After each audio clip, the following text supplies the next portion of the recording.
Good evening. We'd like to welcome everybody to City Council tonight, August 7th. It's a beautiful night to be here.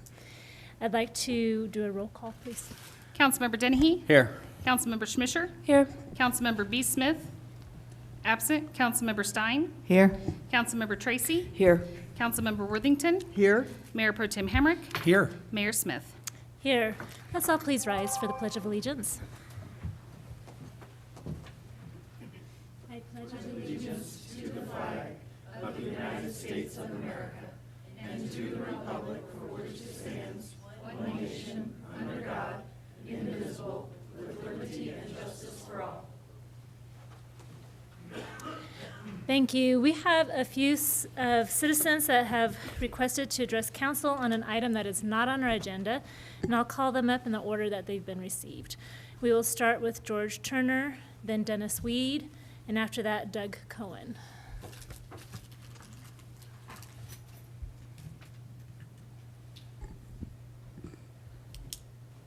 Clock hasn't started yet, has it? Hi, George. Good evening. Thank you for listening to me. I'm here on the issue of stormwater. Now, a number of years ago, I guess it's about 19 years ago, I can't believe it's that long ago, that we established a stormwater utility in Canyon City. At that time, I was not enamored with the way it was going to be administered. Anyway, I've paid the fee for a number of years, and we used to get a water bill, but we don't get a water bill anymore. We get a utilities bill, and I normally just look at the bottom line, write a check, bring it to City Hall, and it's done for another month. It used to be quarterly, now it's done monthly. And so I was looking at my utility bill this time, and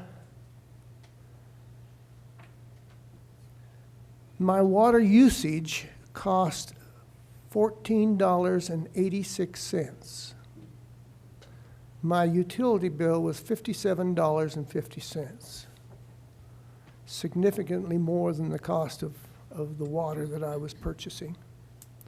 A number of years ago, well, I used to go to the county treasurer's sale and buy tax certificates. And I had gone and purchased a certificate on a property down on the east side of Florence on Main Street, and paid the taxes and went home, went back the next year to endorse the certificate, as you have to do every year. And county treasurer, Kathy Elliott, said, "Oh, by the way, there's an $18,000 water bill due on the property." And I was upset because I hadn't been notified of that, and they told me that they didn't. They said we could have done it as a courtesy, but we don't have to do things like that. And so I reached in my pocket, got out my checkbook, and paid the $18,000 and went home. Next year, I went back to endorse the certificate, and she said, now there's $24,000 more due on the property because of some cleanup. And now, this is not for water usage on that property because the property was vacant. So it was like tap fees or meter maintenance or whatever. Anyway, it was going to amount to like about $42,000 maintenance on a vacant lot in Florence, and I said, no, I'm not paying that. And so,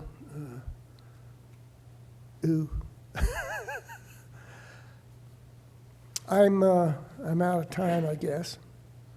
But I just wanted to make the point that it's possible for things to get out of hand and become unfair. And I got, well, it cost me $18,000 plus taxes for a property that I did not own, never had owned. All I had done had paid the taxes on the property. That's not fair. I'm concerned that cost of utilities in Canyon City keeps going up on on my property, I brought a picture of my property, and my house sits here. It's impossible for any water that drops on impervious surfaces on my property to leave my property. And in fact, I accept stormwater from the city that runs down Vine Street and then down my driveway. So anyway, I'll stop with that. I had more to say, but I've run out of time, and I apologize, and I thank you for hearing me. All right, George, it sounds like I might want to get a little bit more details about your case. I'll want to get a little bit more details about your case so we can maybe have a further conversation. But you did mention that a property in Florence. Are you talking about Canyon City properties exclusively, or did you have some in Florence as well? Oh, I had other properties that I'd purchased tax certificates on, but the only one I had problems with was that one property in Florence. Okay. And the city of Florence was running up costs on that property that they knew the owner, who lived in Parker, Colorado, wasn't going to pay. So it was going to be up to me to pay it unless I wanted to lose the money that I'd already invested in the property, which was something over $20,000. Did you ask? So, yes, Madam Mayor, they had, and George, correct me if I go wrong here, but essentially your concern is that the utility bill that you receive is too high because it's based on impervious surface for our stormwater utility. And your point is that the stormwater, you don't believe it runs off of your property, but you certainly have run on from the city. Right. And the other property you were referencing was just to make the point about fairness. Yeah, and how things can get out of hand, and in fact, in this situation, they did. And yeah, I think it's not fair to charge somebody for a utility fee that when no water ever leaves my property. And in fact, like I say, the city's stormwater runs onto my property down my driveway. So True, yes. I'm part of the solution, not part of the problem. So we always try to remind you that it's not just about what happens on your property, but it's also about if you had an emergency in your home and there was a storm and you needed to call 911 or the fire department, that they could leave their facility and make it across town and get to your property to help you and your family. And so there's also a little bit more of a global or community aspect to that stormwater fee too. It's not just an individual basis thing. Well, Just something to keep in mind. I've lived down there all my life. That's a long time now.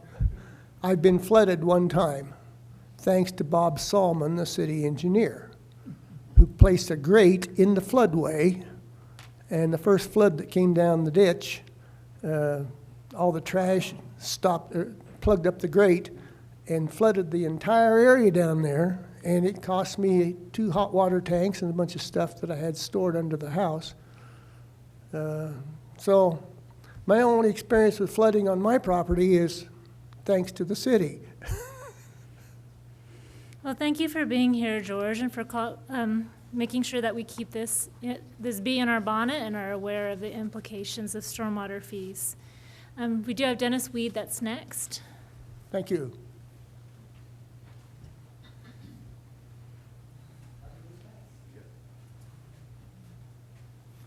Hello, everybody. Thanks for listening to me. First, I'll address this. I'm going to talk about stormwater fees. They're so high, that's why my hair's so long. I can't afford to get a haircut. That was for Doug. You're looking good, Dennis. I like the look. Thank you.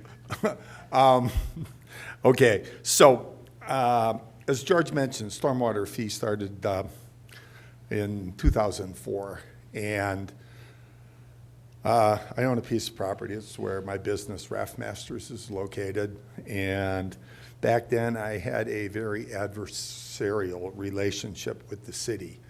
And so I was forced to pave 40,000 square feet so I could have a parking lot.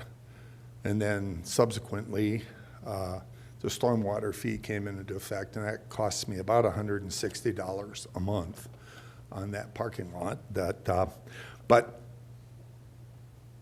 the part that really grates me is back when I was in this adversarial relationship with the city, I mean, they did, at one time I was actually told if I moved my business out of the city, I wouldn't have to deal with them. That's how adversarial it was. So, but 20% of my property, that's where I have my parking lot now, 20% of that property is unusable because the city forced me to build a retention pond, which is different than a detention pond. A detention pond slows water down and then it dissipates. I had to build a 4-foot-high earthen dike around the back of my property to permanently retain water. There's not a drop of water that falls on my parking lot that can leave the property because I was forced to give up 20% of my property to build that retention. Years ago, this council, we've addressed this before, and John, I think, is the only one who probably remembers this, but years ago we addressed this and the unfairness of it, and at the time it was said that we can address this issue and reduce your stormwater fee or do something. And I'm one of the very, very few, I think there's only 5 or 6 in the entire city that have retention ponds. Everybody else has detention ponds. Water comes in, water goes out. Mine, water comes in, it stays. And the other thing, I'll just say this real quickly. I was on city council when the stormwater fee was passed, and I know my opinion differs from most of the people, but I was there and I very clearly remember, and I know the arguments, but when the stormwater fee was passed, the intent of the stormwater fee was specifically to build a war chest to address stormwater needs. And that intention has been totally subverted, and by far the majority of the stormwater fee now goes to administrative costs and not to addressing stormwater issues. Now, I know you'll say, well, the city, the streets department, and this and that, and everybody picks away at the stormwater fee, but that's not what the stormwater fee was for. It was specifically to set aside money to solve stormwater problems. So I do feel like I need to clarify, though, Dennis, that the majority of the stormwater fee is not administrative. I mean, Well, we can check what is with it, Tammy, 30? but we took out a $6 million bond to do major stormwater projects to alleviate flooding in several locations across town. And so I feel like the biggest payment that probably comes out of the stormwater fee is to pay that annual premium for that $6 million bond. Tammy, do you? I some would take recollection? exception. Well, I think I'd take exception with that. That's It's, quite a bit, it's $675,000 a year payment, something It's, like that, it- which is quite a bit less. When Harry than Patel- Our one employee. Yeah, I'm sorry to talk. When Harry Patel was here, I talked to him, and essentially, every department in the city charges 30% of their budget to the stormwater fee. Is that wrong? We do an annual cost allocation plan, and Tammy could probably talk a little bit more about cost allocation, but it's not every department. It's the departments that have overhead related to stormwater. But yeah, it varies depending on what those administrative tasks actually have to do with stormwater. Okay, well, I think you will find that most of the departments charge against the stormwater fee, which was not the intent of it.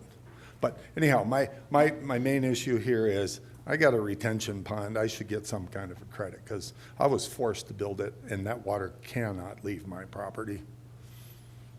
And I was promised that years ago. So I do have a suggestion for you, Dennis.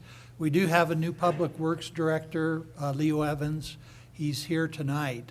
I suggest you make contact with him, discuss the situation. There may be some type of engineering fix that can happen You know, I mean, you may have to discuss costs for the fix or whatever, costs for the study, but there may be things that can be done, because I have been on your property and I have seen the detention pond.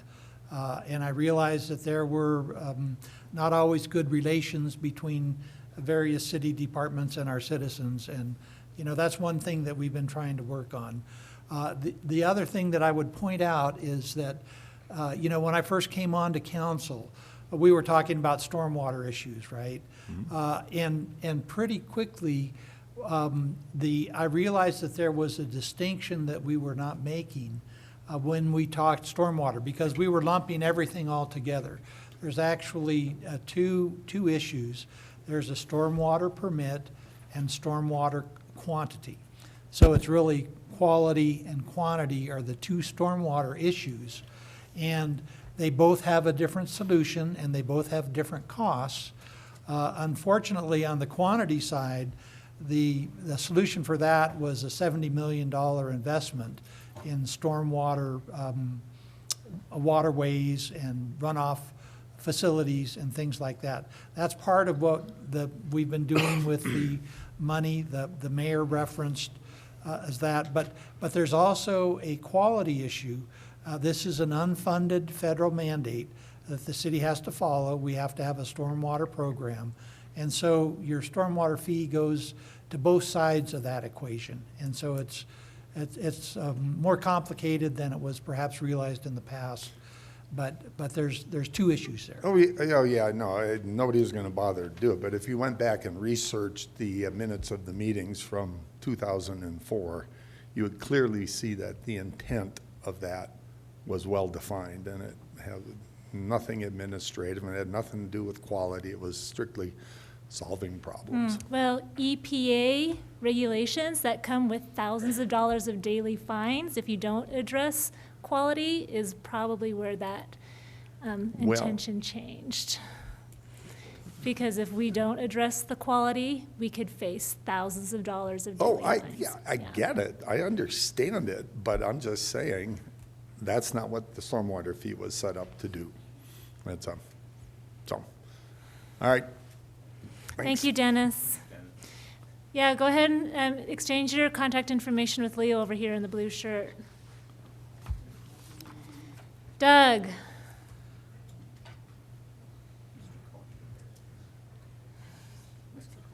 Mr. Cohen.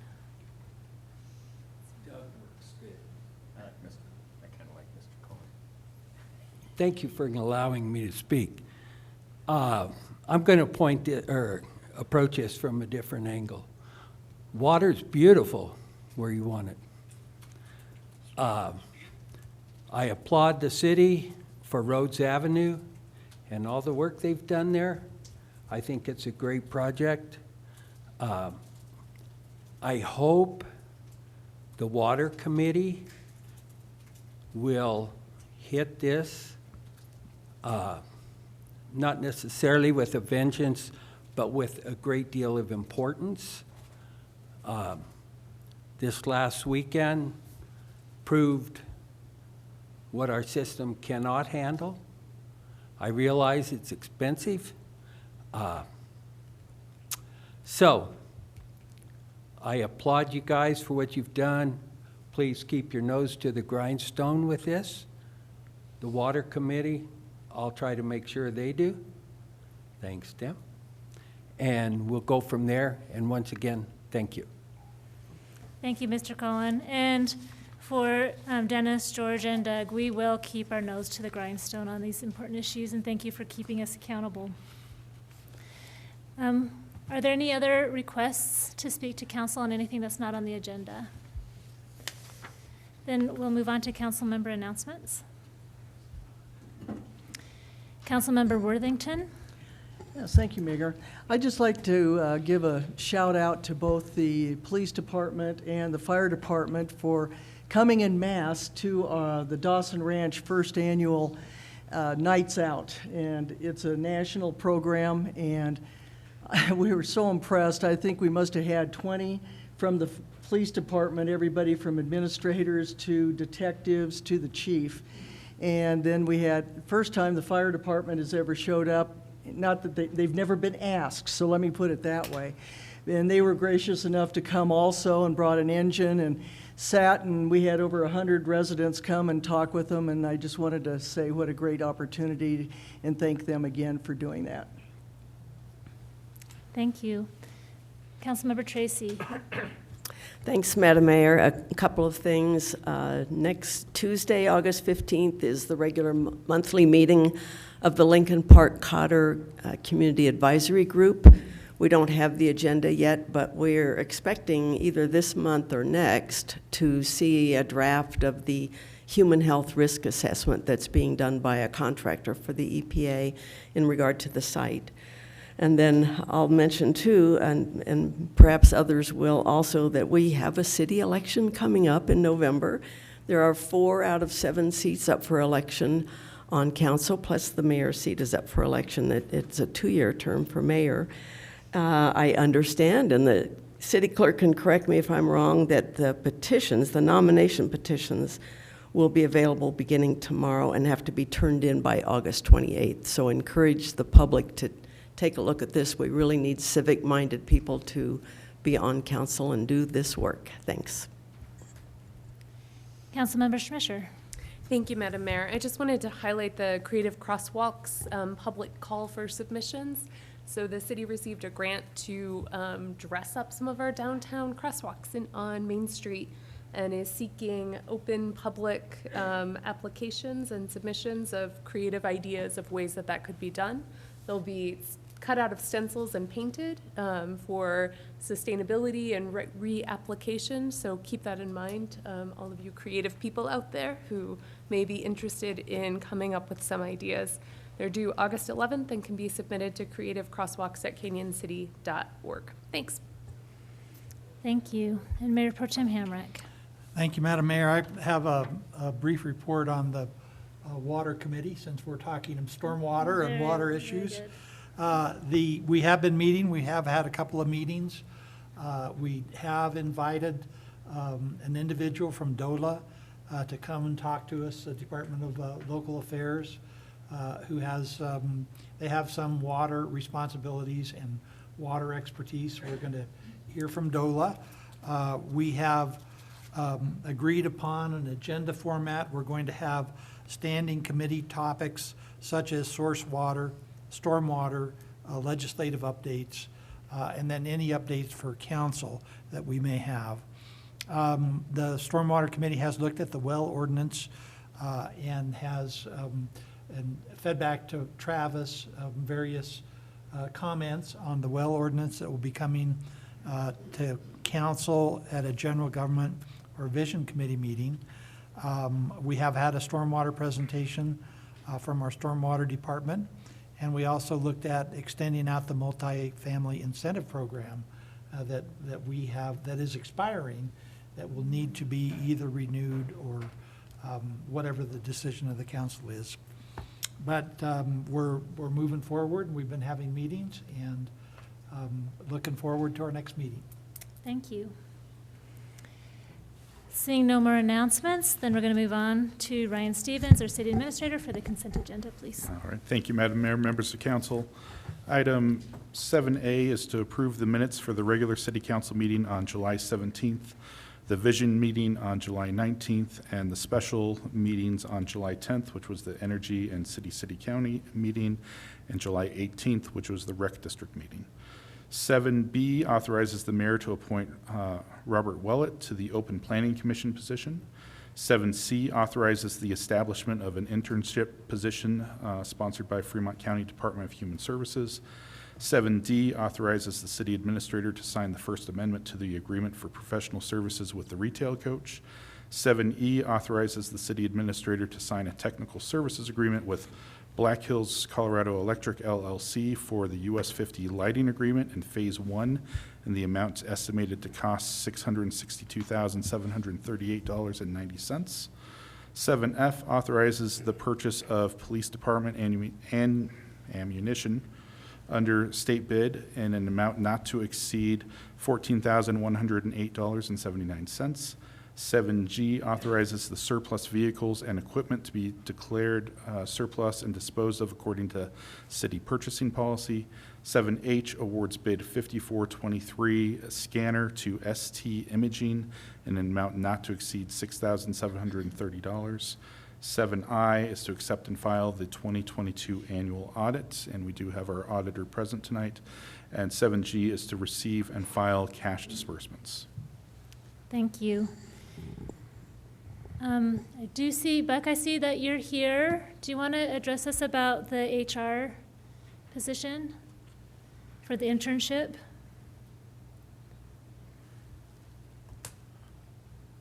It's HR Director Butch Batchelder. Butch, sorry. Are we on? Yes. Okay. So basically, this is a duplication of what we have already done with a records technician internship with the police department.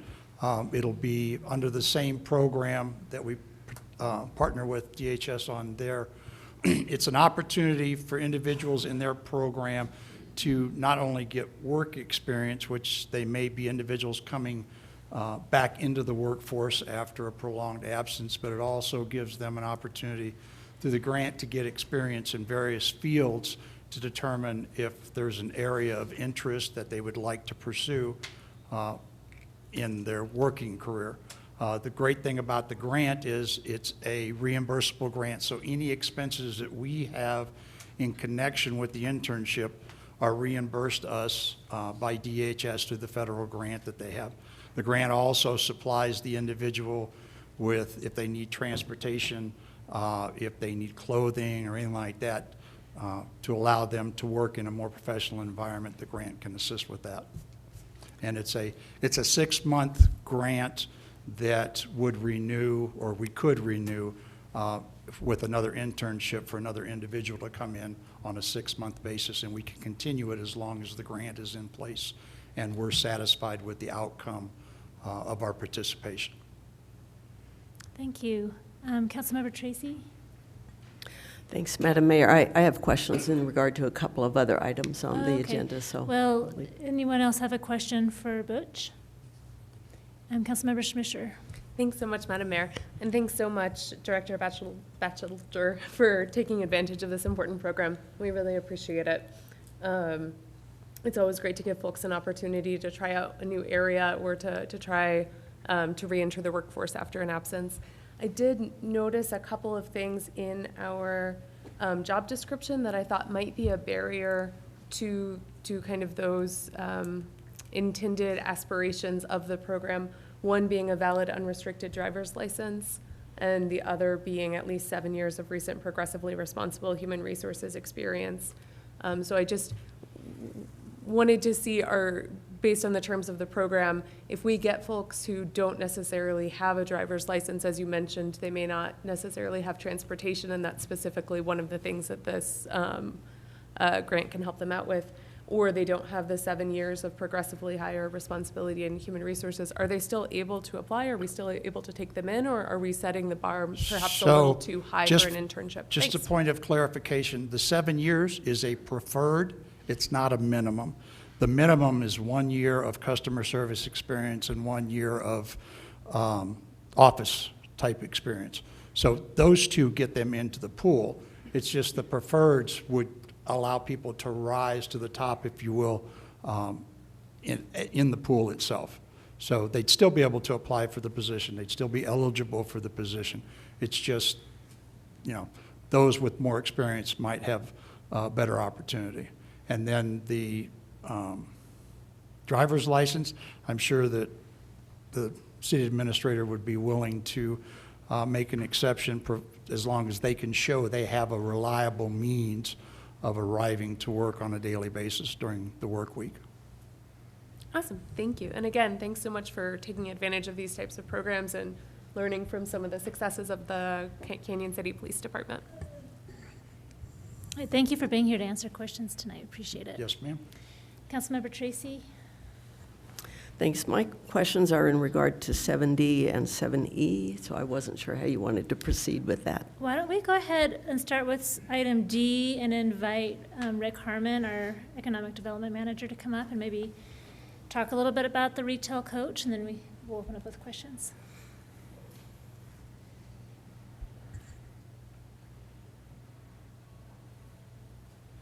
Hello, Council. Thank you. I also have Caroline Harrelson online, too. She's with the Retail Coach. If you refer back to 2020, the city contracted with a company called Buxton Company. In that, with that company, we had the ability to get the retail analytics that we were hoping we could use to help identify what types of buyers we have, what types of retail operations we could attract. And there was also another service with that was going to specifically help our retailers with a marketing effort. Buxton was a $50,000 contract. That contract was within a year. I would say that, not the contract, but within a year, I would say Buxton pulled back on their retail marketing side of things. I used the data to contact some retailers, had zero response from retailers and developers. Took a trip to Vegas for an ICSC conference where I had an opportunity to meet a couple of brokers. And then I met the retail coach there. The retail coach provides us with an agreement whereby they provide those same retail analytics that we were getting through Buxton, but they also serve as an arm of the Economic Development Department because they serve as the recruiters for the city to help find retailers. The first year of the contract was a $40,000 contract, and in that time frame they did analyses of certain sites, so the highest and best use analysis. They started to reach out to developers and retailers to begin sharing the benefits of coming to Canyon City. They also did another match analysis. The Buxton data provided a match of retailers that would be a good fit for our community. The retail coach has done 2 more match analyses since then to help us identify what types of retail to attract. Where do we have leakage? What do we need to see here? That type of thing. This last year, the retail coach has done a fantastic job of identifying highest and best use. They've created some great profiles, site profiles that they are sending out to retailers, developers, brokers, and 50 plus have been identified and contacted for development in our community. We are now asking to extend this for $25,000 since they've done the site analyses. They don't have to do that anymore, and we keep those up to date, and we keep adding sites as they come available. So this is a 1-year continuation of a potentially 3-year agreement. But Caroline is here too. If you have any questions of her, I'm happy to answer any questions you have as well.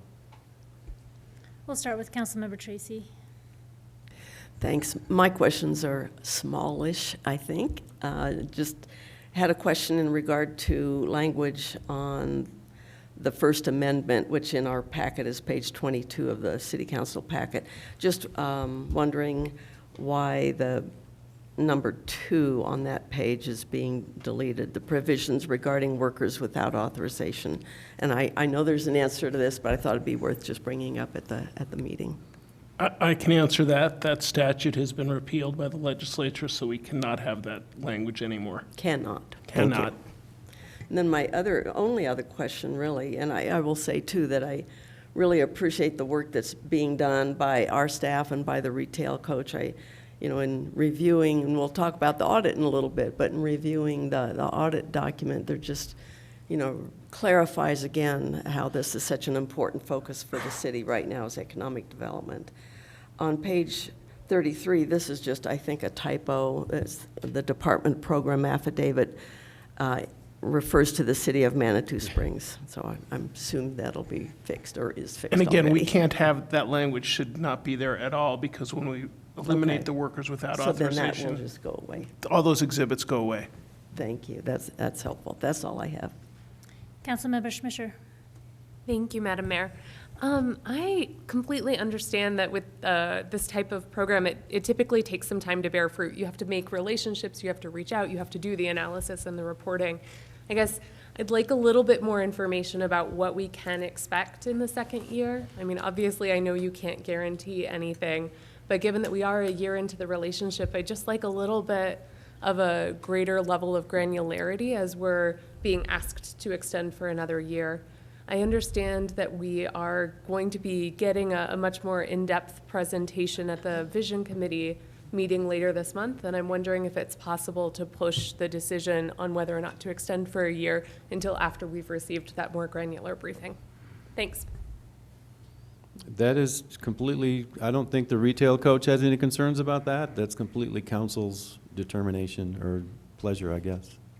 Caroline, Yeah. do you have any issues with that?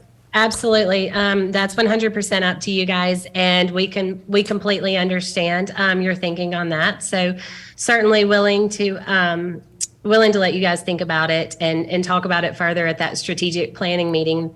To answer your question about year two, in the first year, we start doing the outreach. We come in and we do the market analysis, we do the data, we do the research, and we figure out what retail categories or sectors we really need to go after.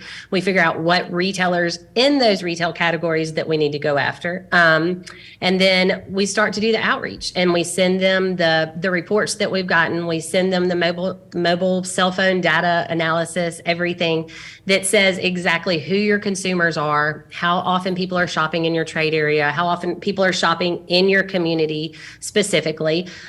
Even so far as from if they leave Home Depot, are they going to the downtown district, or are they going to the winery, or are they going to the Safeway, or where are they going next? And so those consumer habits, we're able to, now that we've done that phase of the contract, we're telling that story to the retailers. That started, and that was part of our year one, is just that initial outreach to retailers, just to get their feedback, to see what their interest is, to get them to send it to a franchisee that may have the region or the territory, and see if that franchisee is interested in, kind of continuing and considering the market and continuing those conversations. So now we've got a really good core group of the retailers that are interested, but what their feedback is. So there's one retailer that would love to have, say, a 10,000 square foot space, but the current 10,000 square foot space or the current opportunities in the market aren't really what they want. If they were to come into the market, then they want the co-tenancy of maybe like some of the ones that you're going to see at some of the other shopping centers. So say it's a shoe retailer, then they like to be next to apparel retailers. Apparel retailers like to be in the same center as maybe some home goods, but places where people are going and they're planning to go in a couple stores side by side and spend some money. And so we've gotten really good feedback. We know the retailers that are interested. We know the retailers that want to be in the market, and we know what their feedback is about why this site or that site may not be an opportunity now. Our next steps, now that we're really able to go in depth with our retailers and next level, is really making the puzzle pieces come together. So we know what the puzzle pieces are. We know who's interested. We know what developers are interested. Now we're talking to each developer and we're saying, on this parcel, you could do this size center, or you could do this size standalone restaurant, and here's who's interested. And if it's say a sandwich shop or something like that, they don't like to come in and build their own space, and there's not space right now for some of those national retailers that would be approved by their real estate team. So now we're taking what their real estate requirements are and we're shopping them around to different developers to kind of take it to the next level and the next step. So I know that was kind of an overview. I don't know if it really answered your questions, but now I think that we've got so much momentum and traction that we know who's interested, who the players are, and we're really able to kind of like work up some lineups of, okay, so-and-so came into the market, then they would locate beside this retailer and this retailer and this retailer, and this would be your co-tenancy. Now are you more interested in doing something sooner rather than later? And then the other thing that we've really done, and definitely with Rick's help, is he mentioned a couple of times, not just doing that initial retail match list, but I don't even know how many retailers are on the initial match list. It may have been 15, 20, not really sure. But Rick is really great about sending us emails and saying, hey, I noticed this retailer was doing something, or I heard a webinar that you guys did recently, and you kind of mentioned a couple retailers in this category. Would they be a fit? And so, even if they were on the original match list, or even if they weren't, we just keep on adding. We just keep on adding. And so in the second year, we're now realizing what the specific feedback is to your community. So we know the demographics, we know this, that, and the other, but now we're getting the feedback from the retailers, and we're able to really kind of narrow down and see who our additional targets need to be. Yeah, one thing I'd like to add too, if I can step in, Caroline. We had a conversation last week, and this is one of those steps that we were hoping to get to. Brokers are contacting us right now, looking at sites. They're contacting me. I can share information about the retail coach. Ironically, they know the retail coach, in this case, very, very well, and they've done a lot of deals with the retail coach. But one of the owners of a building, a local building, made a comment that struck me is working with the retail coach. They work with retailers in other communities like ours, not like ours, and they can share that information. Because one of the toughest things about getting retail here is getting developers here to physically see the place. They have operations in Texas and Wyoming, and they have other communities that are comparable. And they were able to say that this was actually a retailer. This retailer, who doesn't normally operate in a rural community, is doing very well in this community, which is a lot like Canyon City. They have the ability and the relationship to talk to that retailer and say, you know what, you're doing well here, you should check out Canyon City. And that's something that I personally don't have the ability to do, or the relationships with them to do. So a lot of good coming from those types of relationships. But just the fact that we can now be in conversations with the brokers and the developers who are interested in our community and send them in a direction that will help them out, that is, just in the last month alone, has been a huge boon for interest in our community. Yeah, I think the biggest thing there is that when a broker contacts Rick, it takes time to build that rapport. And when he mentions that we're working with the retail coach, and they've worked with them in the past, that rapport almost becomes instant. So, having that credibility behind us, I think that's why we as staff are comfortable moving forward, even before council receives some of that report on Wednesday, or on the Vision Committee meeting. Sorry, not this Wednesday, but a couple Wednesdays from now. It's those type of intangibles that we can't necessarily, it takes a lot of time to produce, and there are so many brokers and retailers out there. It's not possible for Rick to spend that much time doing that because he has other functions to his job. Having this specialist in the retail coach providing that service for us, they really have become part of our economic development team. Thank you so much for that. That was a really helpful kind of mini presentation, Caroline, and thank you, Director Harmon and Administrator Stevens. It certainly is a significant investment on the part of the city. I completely understand the need for it, and would hope that early in the second year we would start seeing some of the fruit of all of the labor and city resources that have gone into this already. I'm really looking forward to the presentation at the Vision Committee meeting, understanding which retail sectors we're going after, and kind of getting a little bit more of that granular level of detail. I personally would still rather push until we have that discussion and kind of get that more granular level of detail, but I'm certainly open to what the rest of council thinks as well. One thing I'd like to add too, these three meetings we had last week with brokers, we have the opportunity to be proactive about what ends up in those locations now. One of them was actually talking about putting a gas station in, and we said we have enough gas stations right now. These are some other options that that we need in our community, and it's been those relationships have been very beneficial. One is the owner of a building that everybody's talking about in town, that I can't share right now. But that owner is very happy to be working with the retail coach to help find somebody for that parcel. So it's been a very, very beneficial relationship. I agree that it's taking a while to generate some results, and they wanted to have some quick success too early on in their first year, but these things just do take a lot of time. Yeah, for sure. And one thing I was going to say about that too is I think I mentioned to you guys earlier, the questions and the feedback that we're getting from retailers, developers, brokers, you name it, are so in the weeds, but you don't think about how much that affects their retail decisions or their development decisions. So before they spend the millions of dollars to really put into a site or put into a center or put into a location, they want to know exactly how many trains are running on the train tracks.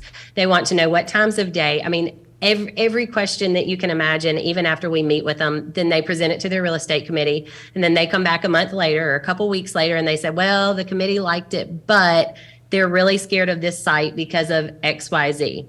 Can you let us know if there's anything else in the market? And so there are all these different factors that play into it that when we're starting to get the feedback and the responses, then, you know, they take it to committee and then they come back to us and it pushes it out a little bit further. But we're really, really excited about the momentum that we've gotten and the traction that's happening right now. We're hearing a lot, as, I mean, you guys can understand with the economy and just uncertainty and different things and interest rates rising. Well, I would love to do it, but for me to develop or for me to build or me to do this right now, then, you know, I need to know exactly who would be, and I need to know exactly who I would be leasing to, and so on and so forth. So even just interest rates and different things push us back a little bit further than we wish we would have liked to have been at this point, but still super, super excited about the momentum. And then at the location that Rick was talking about, that is a space that we would like to fill in the market. And I know everyone would like to see a vacancy, you know, something go in there. We're really trying to be targeted about what goes there. And so we understand that the property owner could lease to something that's not retail and maybe do a storage facility or something like that. But we really appreciate the city and their focus on trying to keep it somewhere that's going to keep retail in, that we can bring retail into it and sales tax dollars. And it's just finding the right fit in the market right now. So that's going to continue to be a focus, as are other current properties and marketing those. But I'm really excited, and regardless of if it's tonight or if it's in a month, can't wait to talk to you guys further. Thank you. Any other questions for this topic right now? Okay. Thank you both for being here. We really appreciate that. It's always so helpful. Let's move on to item E, and this is for the lighting on US Highway 50. If you wouldn't mind getting us started on this, Mr. Evans. Do I have to push anything to start this? I think it's all right. What's that?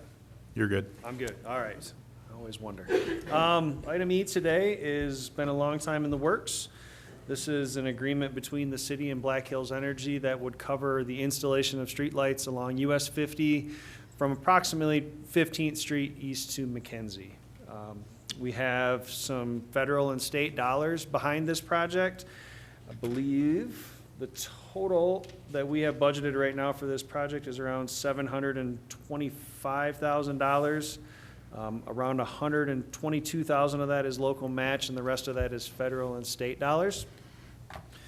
This agreement would see Black Hills contract for the installation of these lights. Black Hills would be the ultimate owner and maintenance agency for these lights. They would get added to our regular city streetlight contract, where we pay a set $1 per month fee per light in the city. These lights are designed to be dark sky compliant and also in compliance with the CDOT standards for lighting of their roadways. What we have with our $725,000 is enough to do phase one of a 3-phase project. So you'll note the total cost of this build out is around $2 million. We have around a third of that allocated. In talking with the police department and others, we decided to focus our efforts on the area from McKenzie to Dozier, as that was noted as having some of the worst nighttime crashes with the highest severity.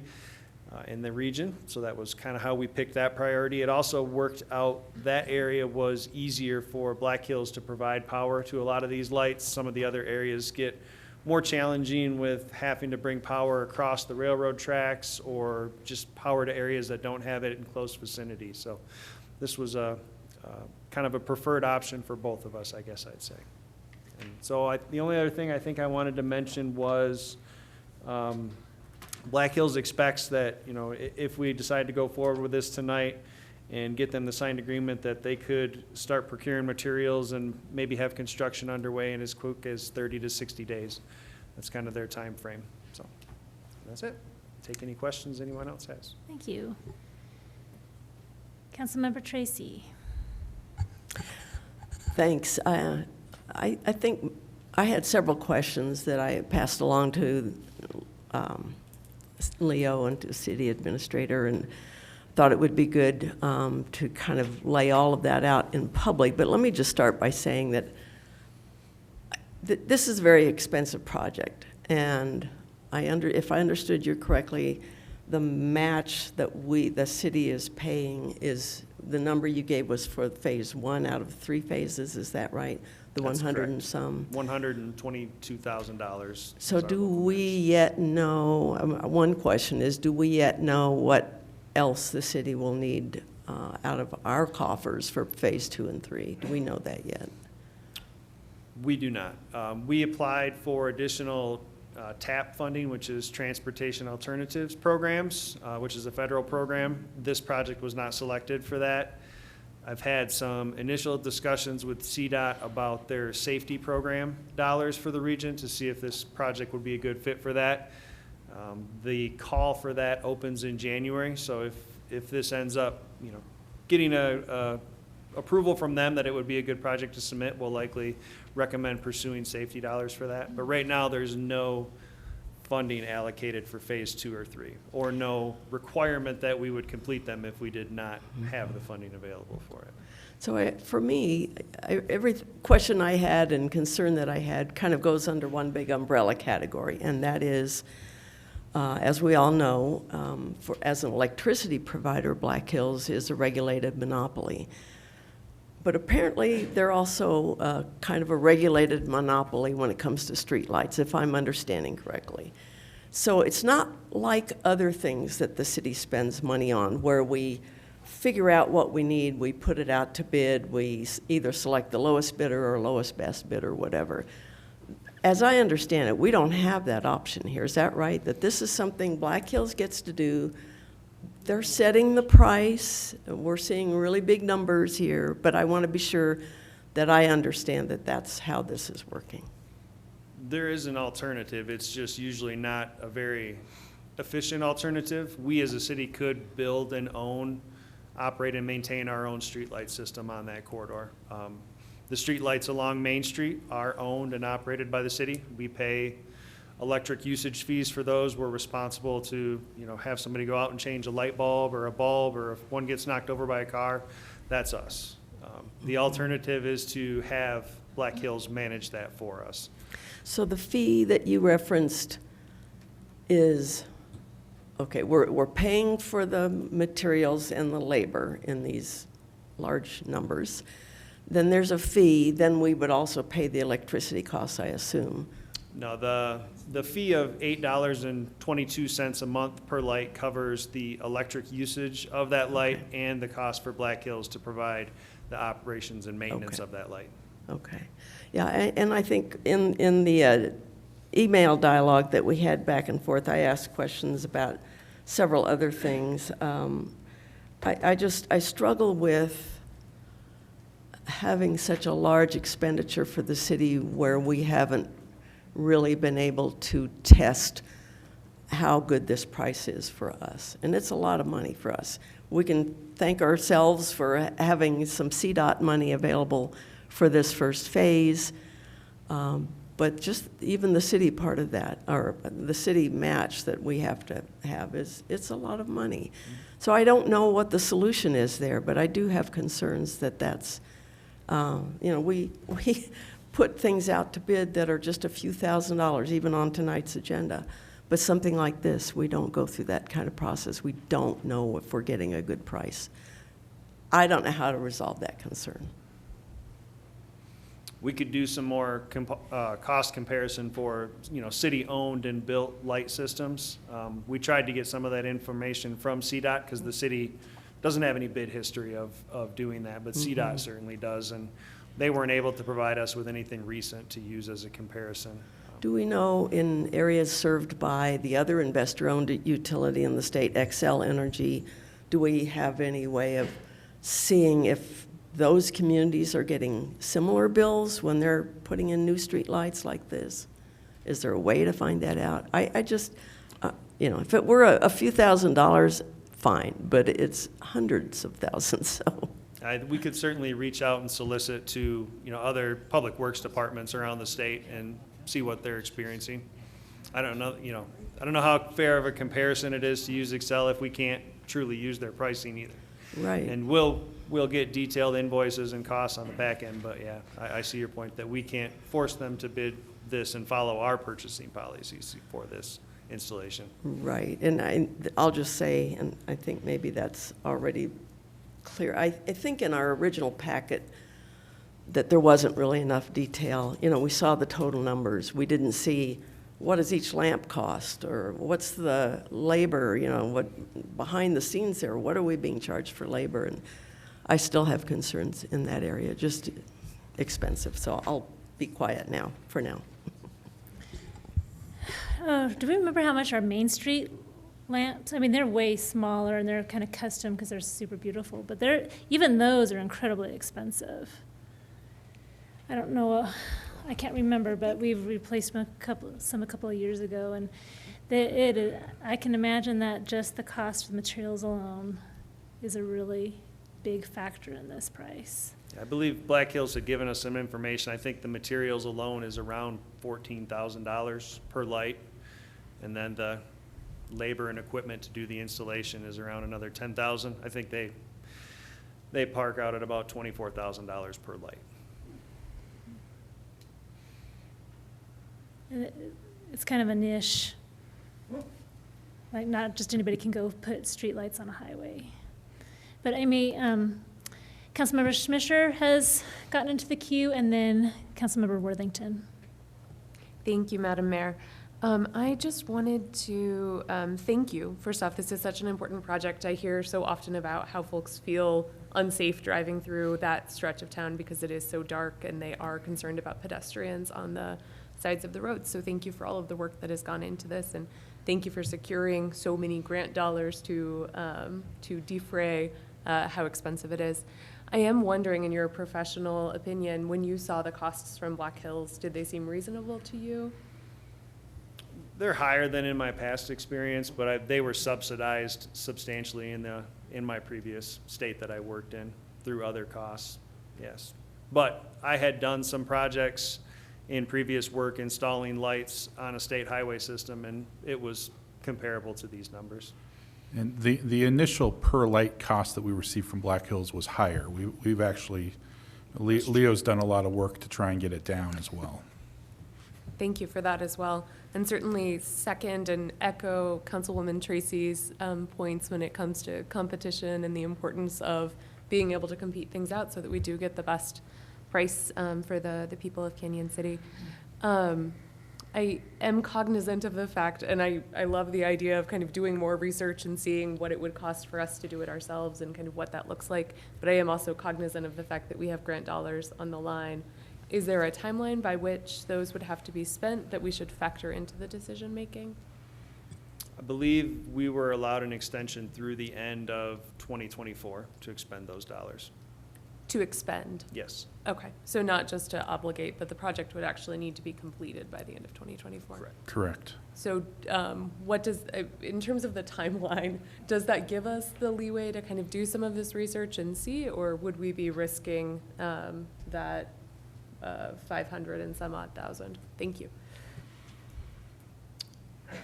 I think we would have time to do the additional research if you'd like. I could try to find some more comparative costs for owner-built or city-built and maintained systems. So the hard part will be putting a dollar figure to the maintenance costs. You know, we don't have the resources to do that ourselves. A lot of the other cities that maybe do this have dedicated people and equipment that can do that work. We would have to come back and say, now I need a contract with XYZ company to provide maintenance every time these need a bulb changed or every time a car knocks a pole over. You know, it's the long-term costs, I think, would catch up to you versus the $8.22 per light that we get with Black Hills. Well, and factor into that as well, do we have the people that can install these, and do we have the equipment for that? No. No, No, don't. we would have to contract it or Yeah. or So we buy have it to go through a ourselves. whole nother Yeah. process through that. Councilmember Worthington. I will say, I think, thank you. I will say that I think it's basically one of those situations to where we're probably in far enough on this particular phase. But I do think it would be wise for us, for other phases, to look a little bit down the road, because this contract is a benefit to Black Hills. We are now giving them capital investment, which will now add to their value, which now improves the cost of their stock. And unless every one of us in this room owns stock in Black Hills, this is not going to help us. And so to pay $8 and some odd cents is probably a decent deal from a maintenance perspective, but you can include that in another bid through an independent contractor or something. So I'm just giving you my history and how this all works out, and it's a great deal for Black Hills. And that's why they're probably willing to negotiate a tad bit, because they know what a good deal it is going to be for them. Probably worth mentioning that we did have a fatality on Dozier and Highway 50 just this week. And that is that correct, Chief? Didn't we have a fatality? That is correct. Yeah. So, I mean, we are talking about lives. And I know in my time here, there's been another fatality within just like we're talking about people's literal lives on this intersection. That's dark. Okay, are there any other questions for Leo this time? Any other questions on the agenda? We do have Tammy here with our auditor, and we probably need to have some words about that as well. Good evening, everybody. Can you hear me all right? There we go. How's that better? I'll figure that out now. My boys are way more IT savvy than I am. Okay, first and foremost, assuming you have perused or read the report, there are 3 opinions on the report. On report page 1, report page 77, and report page 79. And the first opinion is on the financial statements. And basically, in a nutshell, it's a clean opinion, or in account language, it's an unmodified opinion. You can't get a better grade than that. And that's for the overall financial statements in the audit report. And when we look at the audit report, we're looking at the reasonableness of what you're reading. Okay, and that's basically the concept behind that. On the report, page 77 is for government auditing standards, your internal controls over financial reporting. And there again, you have a clean or unmodified opinion. And again, you can't get any better than that. And we look at the internal control structure on the disbursements and your purchases and the policies that the city has, and that is the finance department doing what they need to do to monitor that and make sure that everything is approved and the accounting cycle is done correctly. And they do an outstanding job, I'd like to add. The third one on page 79 is for your uniform guidance, and that's for your federal awards. And you're in compliance there. There were no findings. And again, it's a clean opinion or unmodified. And that's about the gist of the audit report in a nutshell. That's really all I got to say. Thank you for being here tonight. We really appreciate it. You're very welcome. Thank you. Councilmember Schmischer. Thank you, Madam Mayor. I have one comment on this and then one question or comment on another agenda item as well. I just want to say I know how much time and effort goes into responding to auditors' questions and comments and providing documents, and I just really want to thank you, Director Nordyke, and the Finance Department, not only for coming to us with 3 unmodified opinions in this report, but also for all of the time and effort that goes into making sure that we do an audit every year. So thank you. Any other questions on this item? Comments, Mayor Pro Tem? I do, just a specific question. I did read all of the information provided to us on the opinions and the method and procedures, and thank you for doing that for us. But my question is, believe it's on page 15, which is page 100 in our packet. It's summary of net position continued at December 31st, 2022. And in there, it shows analysis of city operations and shows a changes in net position table. And at the bottom of that table, it says that we have a $360,000 loss on disposal of assets. And I was wondering what that was.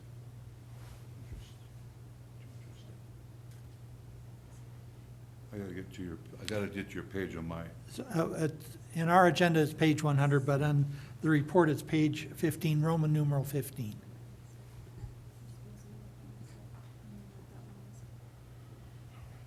stuck in my head.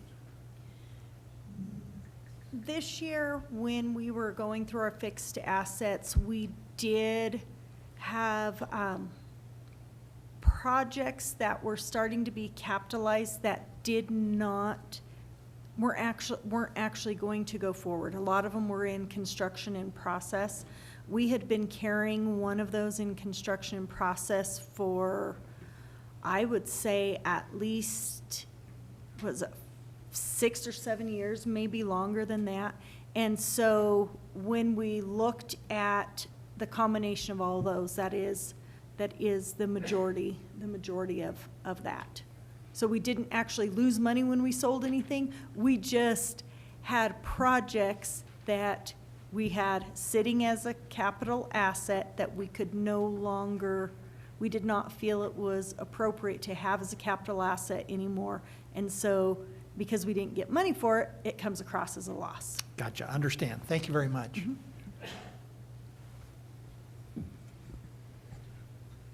Okay, I actually have a question on item G, and that's on the surplus vehicles. And Ryan, this is a question based on a conversation we had with Loaves and Fishes. They've received $1 million grant to address homelessness.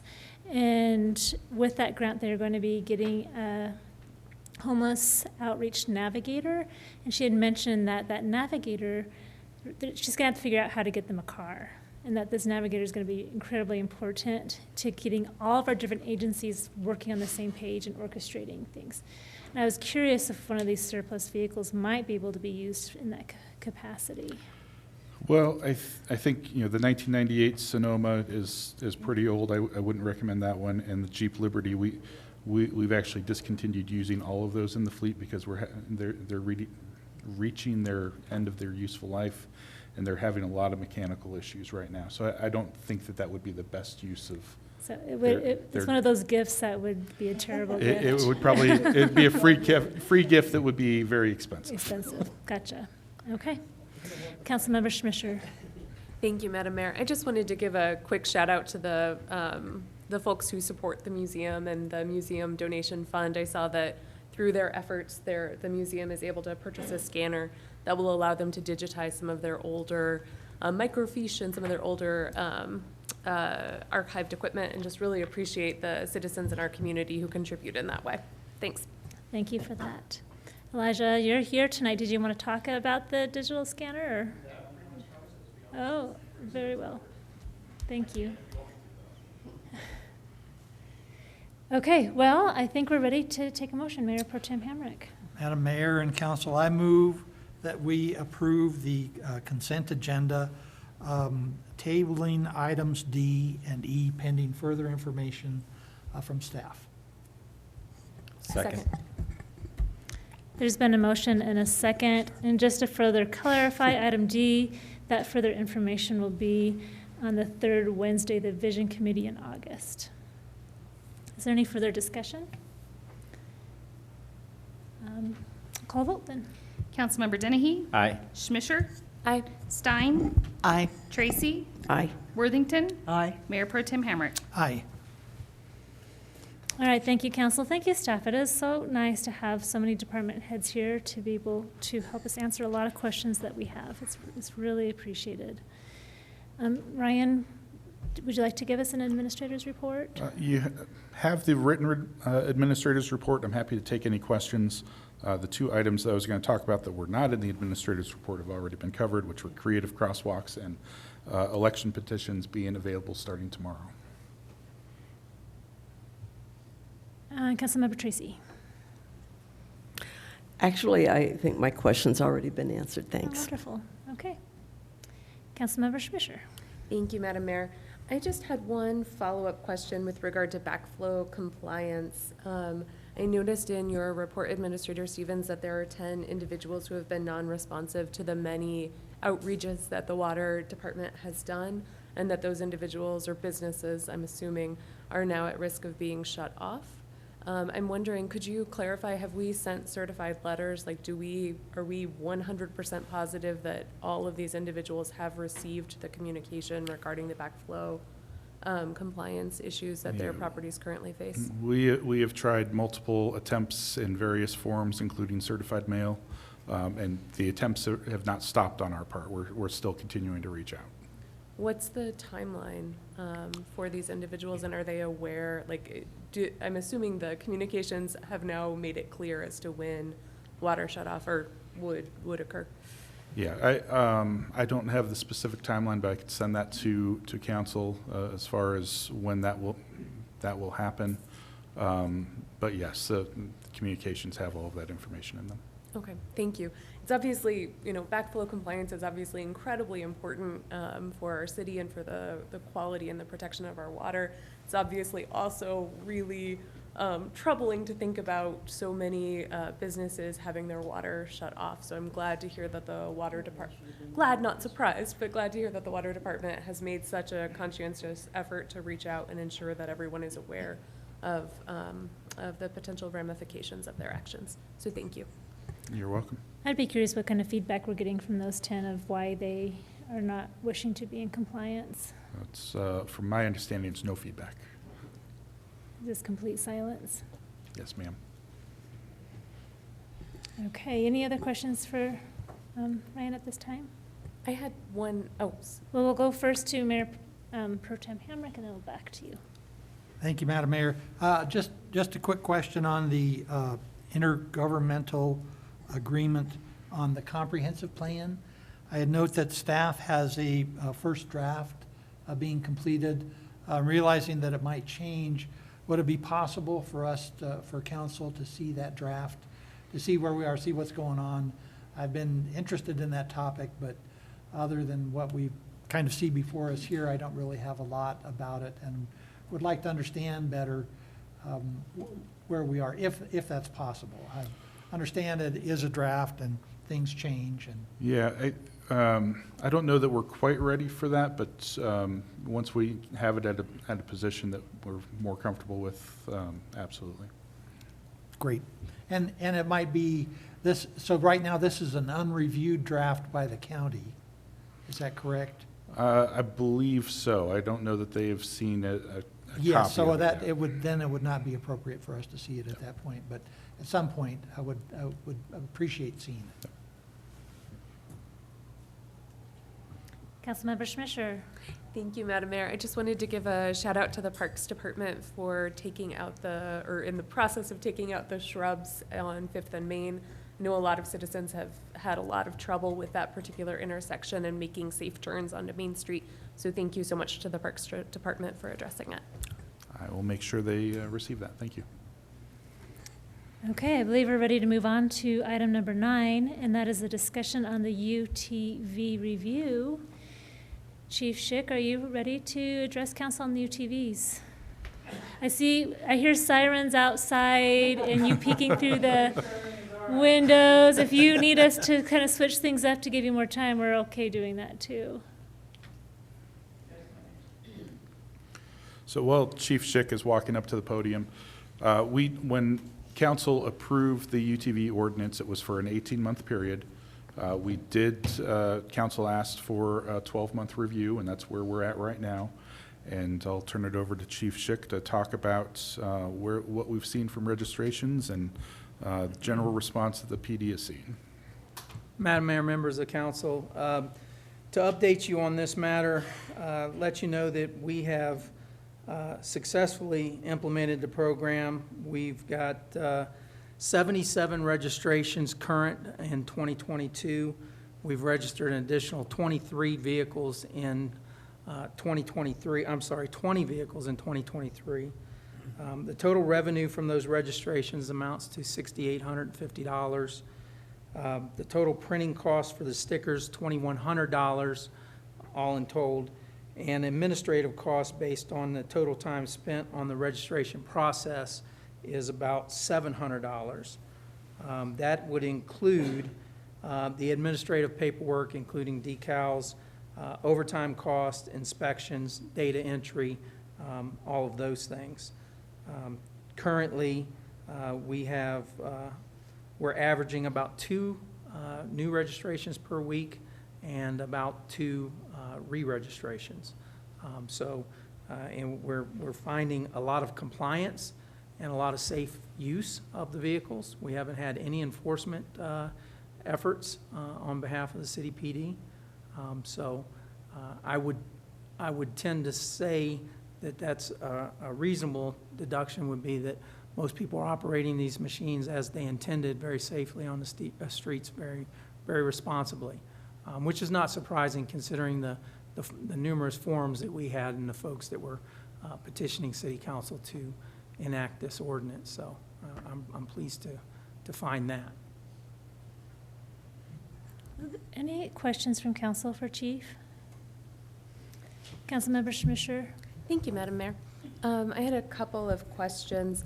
Have we received any feedback from the county? I understand anecdotally that folks who live on the periphery of the city in the county have seen an uptick in UTVs being driven on county roads, and I'm wondering if we've received any feedback, positive or negative. That's a great question, and it is anecdotal at best. I did have a conversation with the undersheriff, and he said that they have experienced an uptick in complaints, but they have been unsubstantiated, and typically it's somebody drove near the city limits signs into the county, but we don't know if they were county residents. We don't know if they were city residents. We don't know if the vehicles were registered or unregistered. But yes, we have been told that there have been complaints at the sheriff's office. Okay, but the sheriff has not proactively reached out to say this is causing a problem in the county? No, ma'am. Okay, thank you, that's helpful. And then the one of the other things I was kind of interested in was the C-Click fix. I think most folks, or many folks who had concerns about the potential UTV ordinance before it came into effect were concerned about noise in their neighborhoods. And I'm wondering if we've received, or what level of C-Click fix complaints have come in. I'm not aware of any substantial reports through C-Click Fix. I can certainly verify that for you, but I'm not aware of any. Okay, thank you. That would be helpful. And then my final, just more comment than question, I suppose, is I know we wanted to make sure that the registration costs were covering the costs that the police department is outlaying, but that we weren't asking people to pay more than what the program was actually costing. Based on the revenue from the registrations minus the printing cost from the stickers and the administrative cost for the overtime for registration after business hours, it seems like there may be more money going into the coffers than money going out of the coffers. But I also understand that the records department is spending normal staff time just doing these registrations as part of their normal cost of doing business. So I just wanted to kind of get a gut check from you. Do we think we're essentially breaking even on the program with registration costs? I think there's a lot as of unforeseen cost associated with this endeavor. I can't say with any degree of certainty that we're breaking even, but we're certainly not, we're not paying other bills with it. I think at the end of the day, we're barely making money of any sort. I don't think our registration costs are unreasonable. And I certainly haven't heard any complaints to that effect. That's helpful. Thank you. Yes, ma'am. Mayor Pro Tem Hamrick. Thanks. I'd like to follow up on the council member Schmischer's first question. Of the scuttlebutt that we've heard about UTVs driving into the county, was the issue that they were driving into the county without being properly licensed, or were there behaviors, hot roddings, things like that, that were the complaint? I would have to say, based on the conversations I had with the undersheriff, it was just travel. Just the fact of being there? Yes, sir. Thank Yes, you. sir. I would say that I have seen, not necessarily UTVs, but ATVs that seem to be emboldened to maybe get out onto the streets. I've seen a few of those incidents in my area, and I do feel it's important, even though it's just one person that I have been getting many complaints from. It is somebody who is very angry, and he sends me videos of someone in the neighborhood, which is actually pretty close to a county border, of another person. It's an ATV. It's not a UTV. Yes, ma'am. And very hostile interactions with each other, and a lot of anger. And for this particular citizen, the fact that we passed this UTV ordinance, he feels like is emboldening this type of behavior. And so I just want to make sure that you guys are aware of that. If you want to see some of the videos, I'd be happy to share them. Next we have Councilmember Tracy and then Dennehy. Thanks. I just wanted to make a comment in regard to the noise question. And just as one council member, the only complaint I've received recently related to noise is back to the Tunnel Drive residents who are still concerned about the sound of the trucks coming down from the quarry and the use of Jake brakes. So I just wanted to share that's the only noise complaint I've heard about. Dennehy? Thank you. And the one thing I want to say is, because I live right on the edge of the city and county, and I see a lot of people riding UTVs, ATVs. And I think the people who have gone and got their license and that are doing it very responsibly. But there's still going to be people living, even though they're illegal in the county. And even before the city passed this in the county, there was people riding all over the county on UTVs and ATVs, and they've done it for years. And that's just something, whether we keep this going or not, that's going to continue. Now, just for a side note real quick, I was just got back from Montana and Washington, but as I was in Montana, even four-wheelers, UTVs, and everything are legal on every street, highway, throughout the whole state, even the big cities. It was interesting to see. I talked with one council person from Missoula, fairly big town, and I asked them a lot of problems, and she goes, no. But I didn't talk to anybody at the police department, anything, but just got that, and I just thought it was interesting because every town I went in, everywhere, people are on them. I think the bigger trend now are the e-bikes. Yeah, I think that would be something to keep our eye on. But Councilmember Stein, you're next. Okay, and I confess that this is probably a stupid question, but when we're giving out licenses, do people in the county, can they buy a license to ride them in town? Yes, I believe so.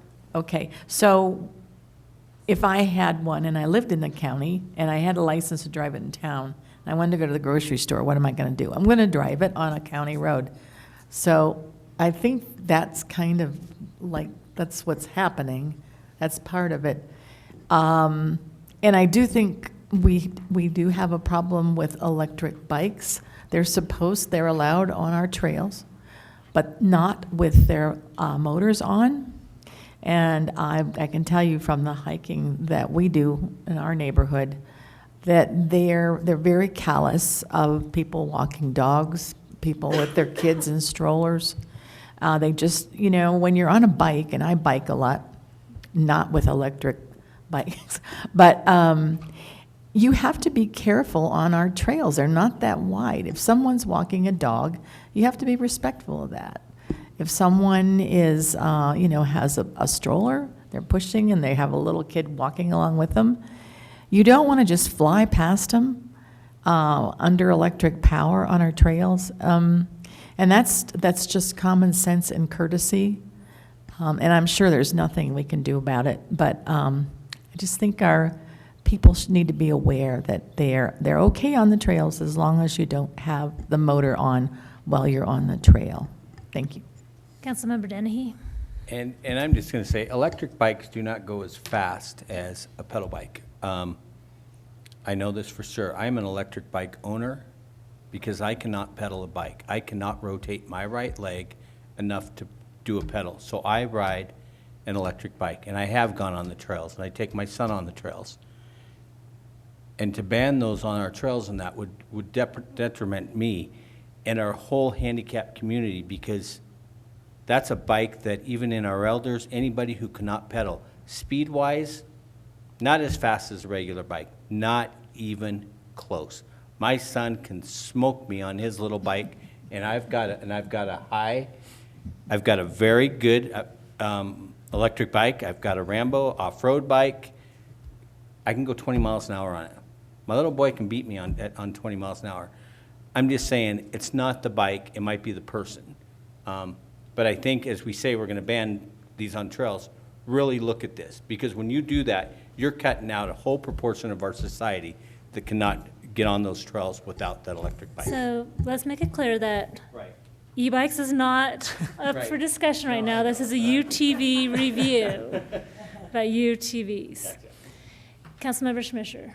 Thank you, Madam Mayor. I just noticed that we had a couple of folks still in our audience, and I thought if you're open to it, if folks, if there was public comment on this particular topic, knowing how fervent the public comment was during the creation of the ordinance. Absolutely. Wanted to see if they might want to share or say anything or ask any questions.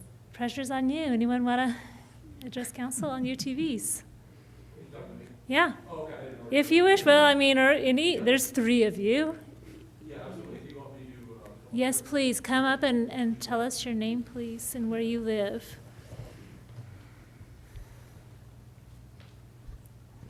Thanks for allowing me to speak. I didn't get here in time to put my name down to talk. So my name is Ben, but I was not a proponent of the UTVs to begin with, but so I've kept my eyes on things pretty well.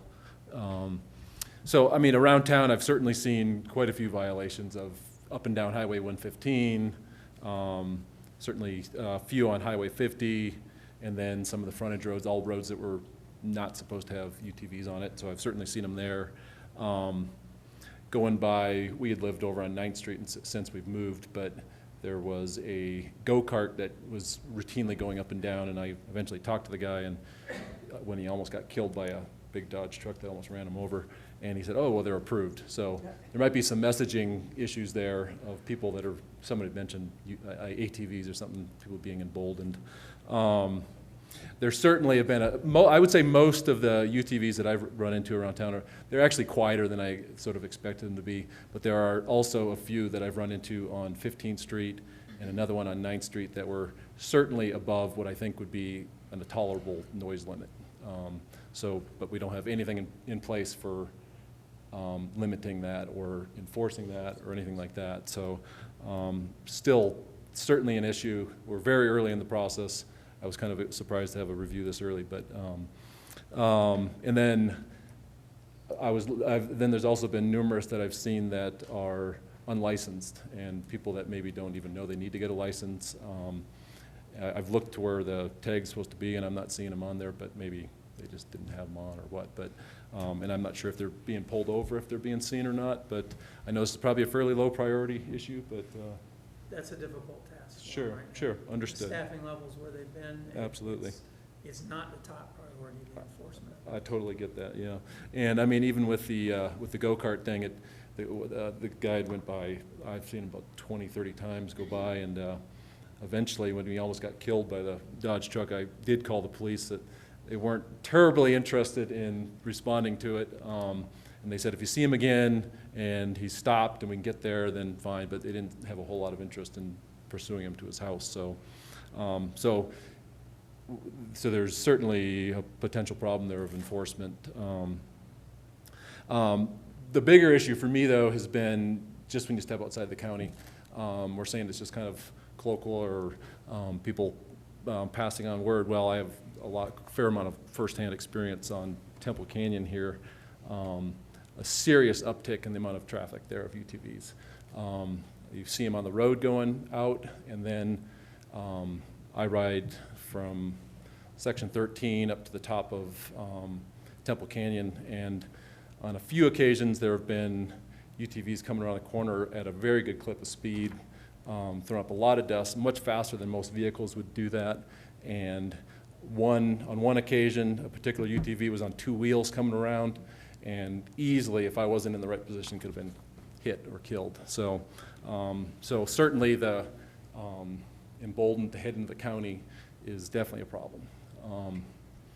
And the sheriff has no interest in responding to those type of calls. So if we're going to allow this, we've got to say that this is going to be accepted, that people can just go into the county with basically no recourse. At least that's from my perspective. I've kind of surveyed amongst friends and different people I talk to. There's certainly been an uptick in the amount in Lincoln Park and stuff that feels like the city, but it's really technically not supposed to have UTVs in it. So that's certainly a problem. There's sort of some rumor going around that Shelf Road is going to be potentially opened up for UTVs. If that happens, I don't know exactly if they're going to cut it off at the county line or the city line, but we can see that quickly moving into a problem of people in and out of the city. So just in general, there seems to be little enforcement and little deterrence of people doing these sort of things. In general, I'd say if we're going to make any improvements, it would be in messaging, just generally to the community, people that think they can ride them with no tags, and then also what roads they can drive onto, that sort of thing. And then if we want to keep going forward, enforcement in general. So that's all I got. Thank you. Thank you for having your eye on the issue and for your report. And I think it really does validate the difficulty in enforcement, especially with this gentleman that I speak to. It's like, if you have someone that's on a motorized vehicle and you get a phone call, the chances of you being able to find, for the police to respond to that and to find that person and to do any enforcement is really, really difficult, especially when you have officers that are dealing with some really serious issues already with their triage of importance of safety for other things that we're pretty overwhelmed with. It's a balancing act for sure, Madam Mayor, but I can tell you, and Ben, I will leave him my card before I leave, we do have the capacity in those downtimes to follow up on these matters, so they don't necessarily have to.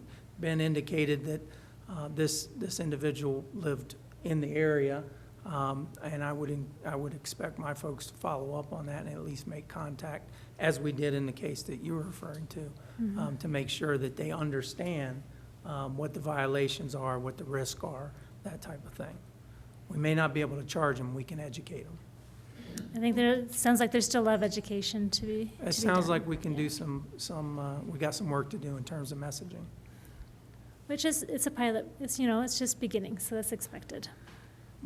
Yeah. Yes, it is, and not, and not to contradict Ben, I live right on the city line in the county, and City Administrator Stevens and I were talking about this today, and I live on a main thoroughfare. And I could literally count on one hand the number of times I've seen a UTV going by my house into the county. So, not to say that it doesn't happen. I'm just saying I don't know that it is as widespread as certainly as rumor might have it to be. Yeah, well, it's hard to be as sneaky where you live as it is necessarily is by Temple Canyon Road or 115 or going out towards West Cliff. It's a little bit easier to be a little bit sneaky and get out. So, okay, are we ready to move on? Do we need any direction? I guess, we're 2/3 of the way through the ordinance. What does council want to see as we approach the end of the ordinance? You want to I'm assuming you want to see this come to a general government or vision meeting before we talk about renewal.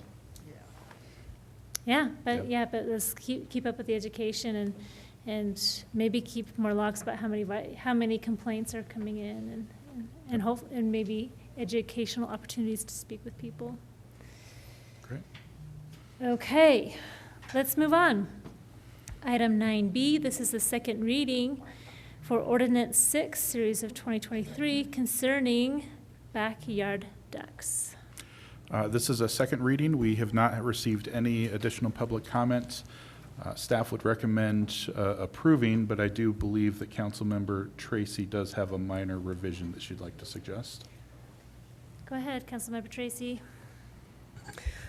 In looking again, and funny how you don't see things early on necessarily, but in the ordinance section 2D3, which is on page 212 of our packet, I wonder if at the end of number 3, and I'll just read number 3, it says currently, chickens and ducks shall be provided with a covered enclosure that is predator resistant, properly ventilated, and easily accessed for cleaning and maintenance, and that provides not less than 4 square feet per chicken. I wonder if we want to add or duck to the end of that sentence or something like that. Yes.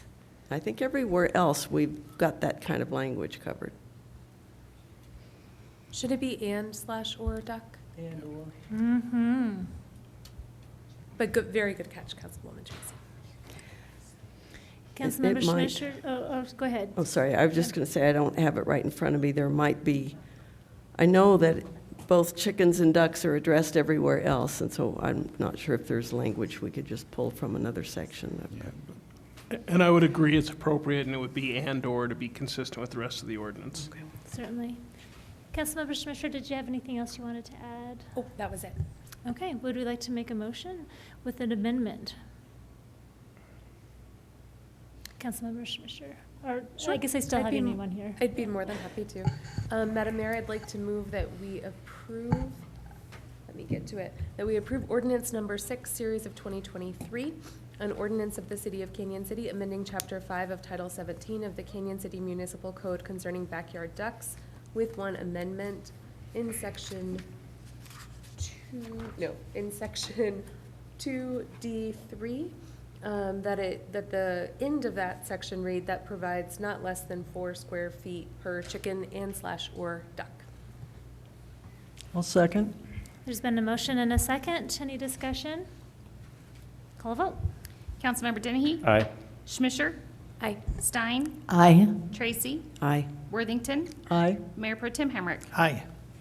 All right, thank you so much, council and staff, for your work on this, and congratulations to the ducks. Now I am going to open a public hearing, and this is for item 9C. This is introduction and first reading by title only of Ordinance 8, Series of 2023, entitled, An Ordinance of the City of Canyon City, Colorado, appropriating additional sums of money to defray expenses in excess of amounts budgeted for the City of Canyon City, Colorado. We need to make a correction on the spelling for that, for the 2023 budget year. And I will turn it over to Tammy Nordyke, our Finance Director, to go through a short presentation. It is a short presentation. Thank you. Okay, so the slide here summarizes what the actual changes are by fund. This is also in the ordinance. So you will see we are asking to increase general fund by $771,000 for $409,000. We are asking to increase Parks Improvement Fund by $11,401. Quality of Life Fund by $1,185,293. Street Improvement Fund by $1 million. Water Fund by $347,047. And then Stormwater, $1,381, for a total amendment of $3,316,531. The changes in general fund, we do have increased revenue for our grants of $113,939. Some of these grants, we did not have the amounts budgeted, or they were awarded this year, and so some of them were unanticipated. We are also have donations increased by $48,700. That is primarily from the proceeds from our golf tournament, and then we had a substantial donation to our K-9 program. The SRO IGA increase is $8,325. We will have increased costs in the SRO program due to overtime and training, and part of those costs are reimbursed from the school district, and so that's where those funds are coming from. We also have insurance recoveries in the general fund of $405,570. That's from our hail damage claims, whether it was on our buildings or vehicles or equipment, and so you'll see that through general fund, parks improvement fund, and on our water fund. And then we also have a user fee increase of $6,500. What that relates to is our golf tournament, the fundraiser for the police department. We are actually depositing those revenues and then spending it to pay for the fee for the costs associated with that tournament. So we did need to account for that revenue. In prior years, so last year was the first year we did it in 2022, and all those funds were ran through the Kindred Kids Advocacy Center, and this year it's being ran through the city coffers. So we needed to make sure we had that revenue budgeted before we could technically spend it. The expenses include with the grants, and you'll notice that the grant revenue doesn't necessarily equal the grant expenses because we do have some city match there. And then our donations, the expense is slightly less because we did have some expense already budgeted in those items. And then our SRO, we do have it just as the same amount. And on our operating costs, that does include the repairs for the hail, and then also for the user fees with the golf tournament. And then we also had the project cost increase of $180,000, and I'm trying to remember exactly what that one was for. That is for the mill and overlay of 4 Mile Parkway. So we had a developer who they dedicated the street to the city. As part of that dedication, they put money into an escrow account for improvements to the street, which was a requirement of the city that it had to be brought up to city specifications. With our additional 2A projects, it makes sense to go ahead and do that work this year because we'll get economies of scale for our 2A projects or mill and overlay projects. And that money was in our fund balance of general fund from last year, so we're just pulling it out. And it would have shown as revenue last year. Yes. So that is all for general fund. Parks Improvement Fund, the only changes we have there relate to the insurance claims. So we will have the same amount of revenue and expense to make those repairs.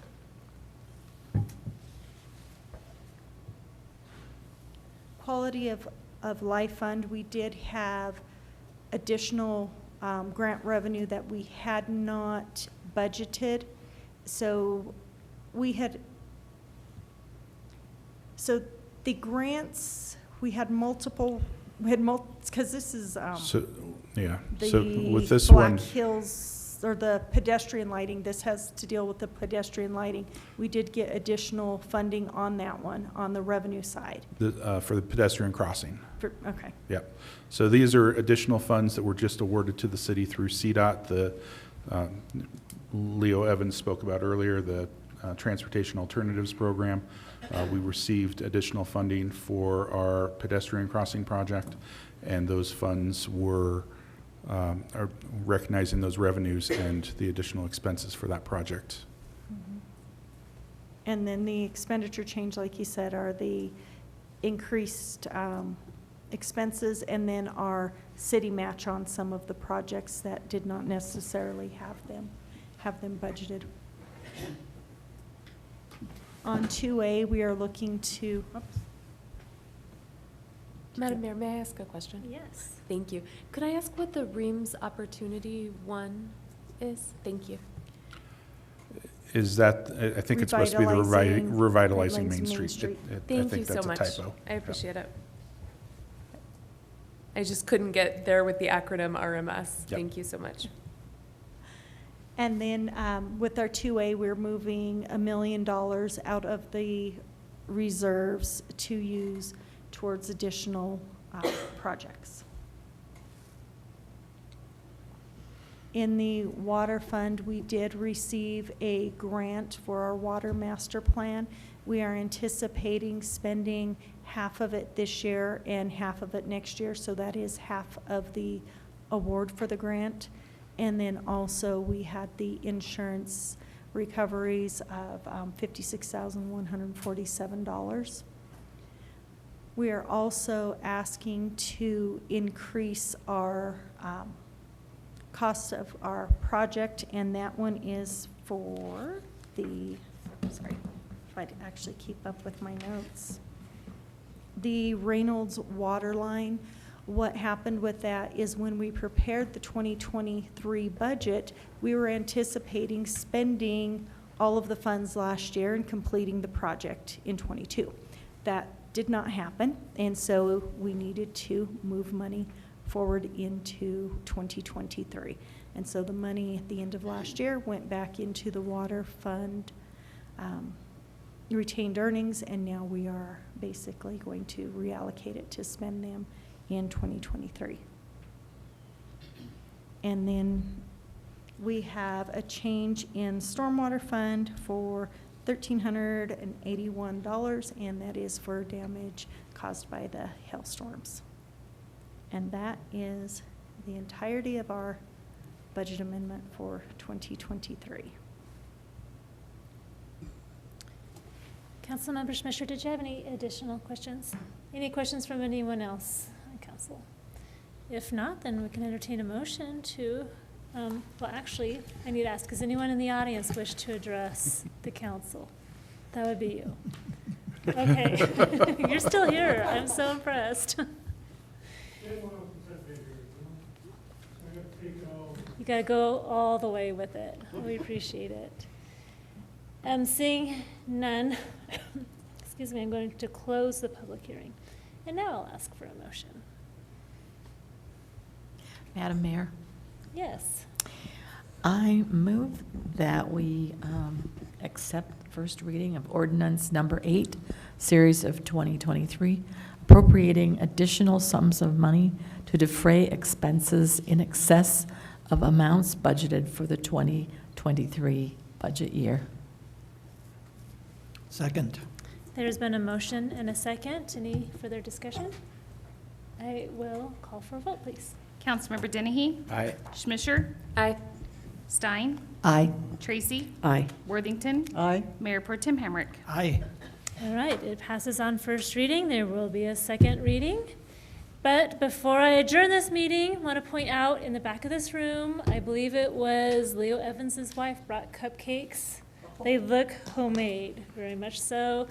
I think you better grab some on your way out. Let her know how much you love them. So now the meeting is officially adjourned.